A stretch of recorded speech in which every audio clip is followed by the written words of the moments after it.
Integrator அப்படின்னு ஒரு விஷயம் இருக்குது கண்ட்ரோல் சிஸ்டம்ஸில். ஆல்ரெடி நீங்கள் கண்ட்ரோல் சிஸ்டம்ஸ் படிச்சிருந்தீங்க அப்படின்னா இந்த இன்டகிரேட்டருக்கு ஒரு ரேம்ப் இன்புட் கொடுத்தோம் அப்படின்னா இதோட அவுட்புட் ஒரு பேராபோலிக் அவுட்புட்டாக இருக்கும்.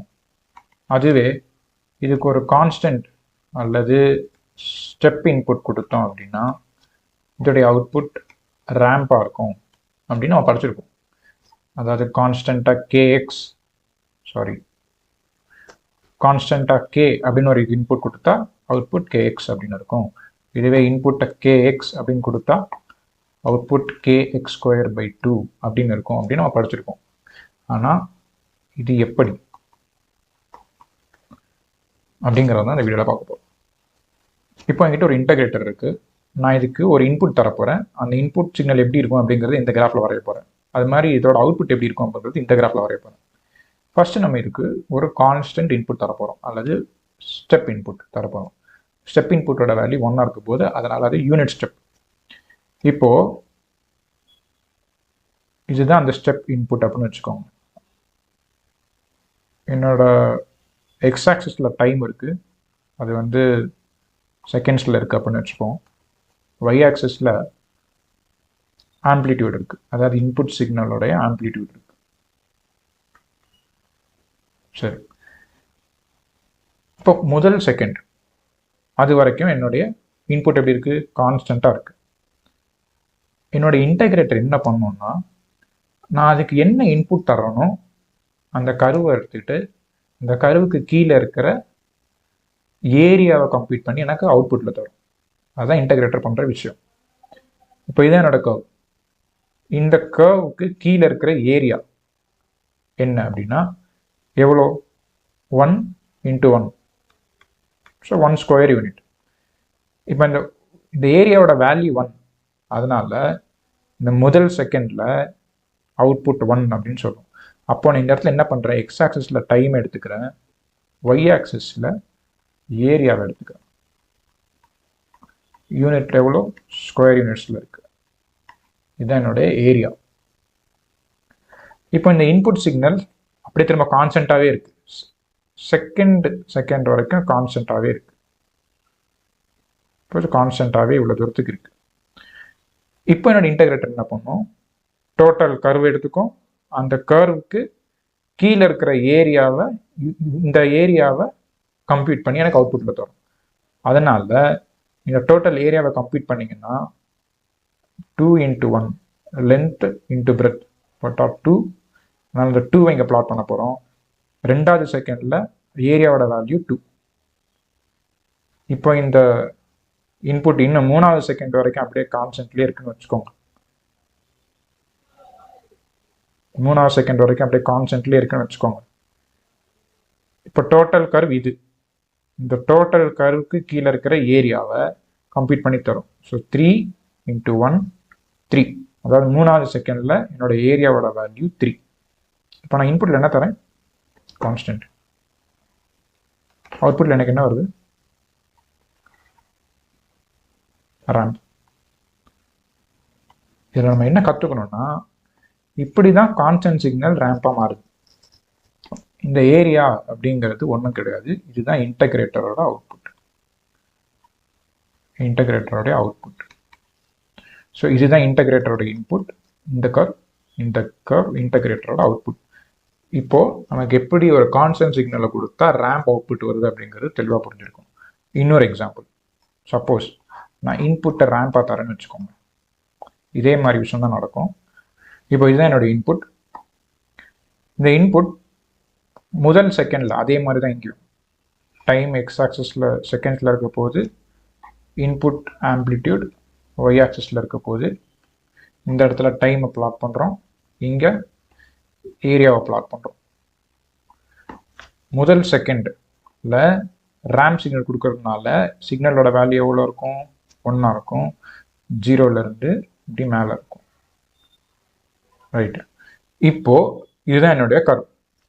முதல் செகண்ட் வரைக்கும் இதுதான் என்னுடைய கர்வ். இந்த கர்வுக்கு கீழே இருக்கிற ஏரியாவை தான் இந்த இடத்துல நான் பிளாட் பண்ணணும். இந்த கர்வு கீழே இருக்க ஏரியா என்ன? இது பார்க்க ரைட் ஆங்கிள் ட்ரையாங்கிள் மாதிரி இருக்குது. அதனால் 1/2 × பேஸ் × ஹைட் போடலாம். 1/2 பேஸ் ஹைட் போட்டிங்கன்னா 0.5 அப்படின்னு ஒரு வேல்யூ கிடைக்கும். அப்போ முதல் செகண்டில் இதோட ஏரியா வேல்யூ எவ்வளவு? 0.5. முதல் செகண்டில் ஏரியாவோட வேல்யூ 0.5. இங்கே ஒரு டேட்டாக்கு புள்ளி வச்சிடணும். அடுத்தது இந்த ரேம்ப் சிக்னல் திரும்ப கண்டினியூ ஆகி மேலே ஏறிட்டே இருக்கு. ஏறி ரெண்டாவது செகண்டில் 2 அப்படிங்கிற ஆம்பிடியூடுக்கு ரீச் ஆகுது.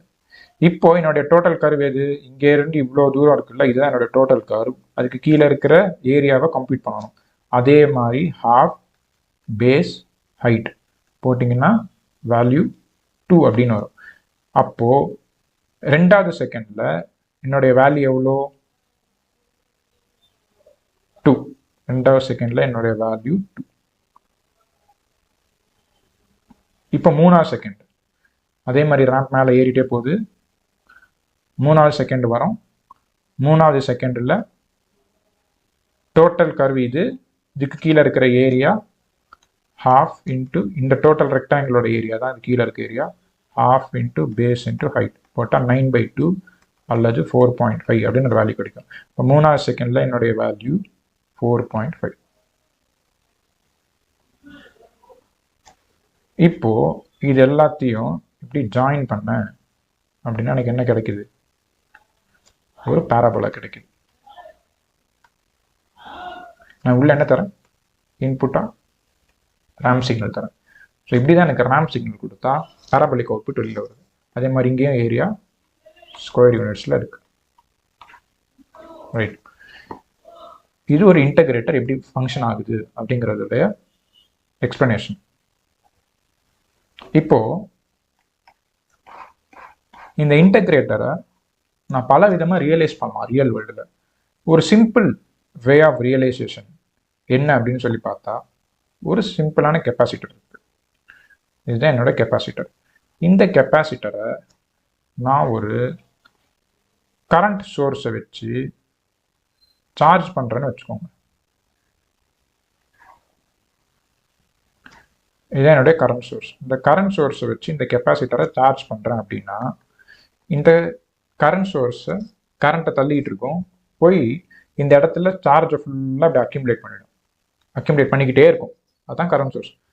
இது அக்யூமுலேட் பண்ண over a period of time கொஞ்ச நேரம் கழிச்சு இன்னும் சார்ஜ் அதிகமாகும், இன்னும் சார்ஜ் அதிகமாகும், இன்னும் சார்ஜ் அதிகமாகும், அப்படி நிறைய சார்ஜ் அதிகமாக இதுக்கு அக்ராஸாக இருக்கிற வோல்டேஜ் இருக்குல்ல, அது அப்படி ஏறிக்கிட்டே போகும். அப்படின்னு என்ன அர்த்தம்? நான் ஒரு கான்ஸ்டன்ட் கரண்ட்டை இன்புட்டாக தர இது போய் அந்த பிளேஸில் சார்ஜை டெபாசிட் பண்ணி இதோட அவுட்புட்டை, வோல்டேஜ் அவுட்புட்டை இப்படியே இன்க்ரீஸ் ஆகிட்டே இருக்கும், இன்க்ரீஸ் ஆக வச்சுக்கிட்டே இருக்கும். இதுதான் இன்டகிரேட்டர். இப்போ இது எவ்வளோ கரண்ட்டை தரணும்?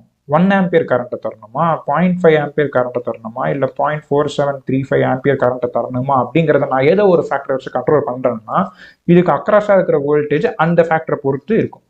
அதனால் யூஸ்வலாக இந்த வேல்யூ எதை டிசைட் பண்ணுற மாதிரி வச்சுருப்பாங்கன்னா, இது ஒரு கண்ட்ரோல்டு கரண்ட் சோர்ஸாக வச்சுட்டு அது அந்த வேல்யூ எதை டிபெண்ட் பண்ணி இருக்கும். சே ஃபார் எக்ஸாம்பிள், ஒரு ரெஃபரன்ஸ் வேல்யூ இருக்குது,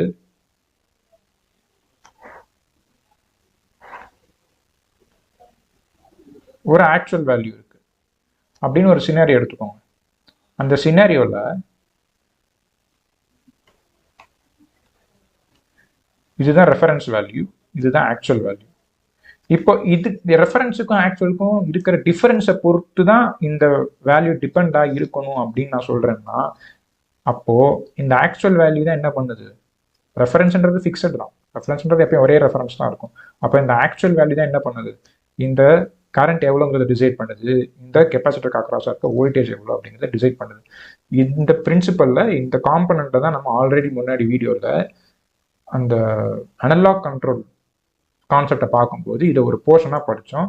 இந்த போர்ஷனுக்கு பேர் தான் கண்ட்ரோல்டு கரண்ட் சோர்ஸ். இல்லை வோல்டேஜ் டிஃபரன்ஸை பொறுத்து ஒரு கரண்ட்டை ப்ரொடியூஸ் பண்ணுற இந்த காம்பனண்ட்டுக்கு பேர் தான் நம்ம டிரான்ஸ்கண்டக்டன்ஸ் ஆம்ப்ளிஃபையர் அப்படின்னு பார்த்தோம்.